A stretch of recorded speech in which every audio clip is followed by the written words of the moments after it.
Hi guys, this is Tuesday's maths input. So we'll start off with the starters. That would make sense, wouldn't it? So you've got here 220 times by 20 equals 440 times by what? Okay, so have a think, look for the pattern. The equal sign is basically saying that these two answers need to be the same. Now if you can't spot the pattern, work out what that would be to figure out what the question mark would be. Number 2, calculate minus 12 add 13, minus 12. Number 3, put the numbers in ascending order. So if it's ascending, it is going up. So you need to be going from smallest to largest. Now, if you can't do it just by looking at them, write them out in a list and work from starting with the first digit and going to the next one. Number 4, a jug has a capacity of 2 litres, so that's how much it can hold. A carton contains 400 millilitres of juice. How many cartons will fill the jug?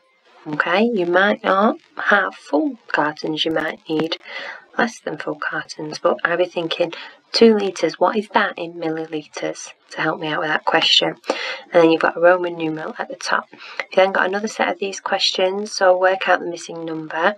2,222 times 12 equals 2,222 times 10 plus 2,222 times what? Okay.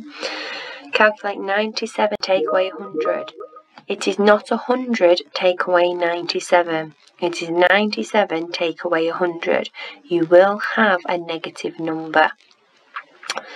Number 3, what is halfway between 5,500 and 6,500? So think, find the difference and add on half of that.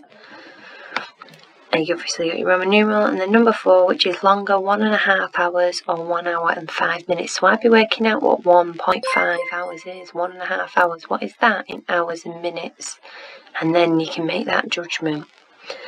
Now, what I've done today is I've got you a mystery maths text puzzle, and we're going to do that over 2 days because they are quite lengthy. So we're going to work out 2 of the clues today and then 2 of the clues tomorrow. Okay, so the mystery of the missing pirate treasure. The pirates of the Jolly Jack have been searching the Caribbean for months looking for the lost treasure of the Krusty Clam. Legend has it that the Krusty Clam was damaged in a terrible storm and washed up on an island. In its hold was said to be a treasure chest full of gold, jewels and gems. The Jolly Jack's captain, Ollie Eyepatch, has thought of nothing but finding the lost treasure of the Krusty Clam. She has spent weeks searching through old pirate books and maps trying to find out which island the legendary treasure is buried on. Can you help Ollie Eyepatch and her pirate crew to solve the clues and find out which island the legendary treasure is buried on? Good luck. Now, what I've done here is you have got, like we normally, you've got all your locations, okay? You've got your highest points above sea level, the population, so how many people live on the island, the distance from where you are to the island, and the location of the island's treasure caves, okay?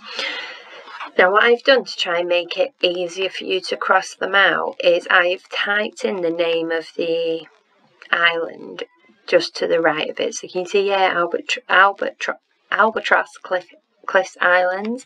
So when you're working it out, if you know it's not that, you can highlight it. Or if you don't want to highlight it, you could do that, and then you can see this little ABC with a strike through it. You could strike through it.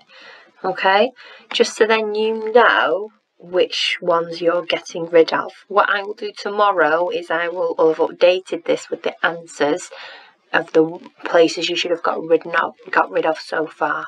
Okay, so your 2 clues today. Clue 1, it says check these maths calculations. If a calculation is right, put a tick. If it is wrong, put a cross. Count up the number of ticks and crosses. If there are more ticks than crosses, the buried treasure is more than 150 metres above sea level. If there are more crosses than ticks, then the buried treasure is less than 150 metres above sea level.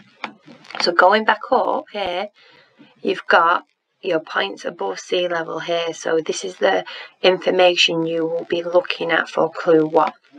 Now, this is a picture, so you can't type in these boxes here because it is just a picture. So do all your working out in your maths book, and then just here you can just write whether it's right or whether you think it is wrong. Okay? And then once you've worked out all 9, add them up. If you've got more right answers, okay, more ticks, then it is more than 150 metres above sea level. So you'd go back up here and you'd cross off anything that's below 150 metres. If you've got more wrong answers, then that means that the buried treasure is less than 150 metres above sea level, so you cross anything above 150 metres. Okay? Oh, and then clue 2, the final one for today, it says using the written methods of multiplication and division, solve these calculations and then colour the answers in the table below, rearrange the shaded words to find the second clue. Now again, this is a picture, so this part is not editable. Okay, if you want to jot down your answers in here, you can do, or you can just do it in your book. But you've got to work out the answers to these questions, and they will be and some of these down here. So if you don't get an answer that's down here, you have gone wrong. Okay, so then what you need to do is then, say one of the answers was 88, you can just highlight it again or jot it down in your book, and you'll end up with lots of random parts highlighted. You then need to rearrange those words to form a sentence that makes sense, okay, and that is the answer to clue 2. So once you know once you've rearranged and you found out that clue, go back up and then cross off any more islands that doesn't apply to. Okay? I hope that makes sense, guys, and if not, just ask.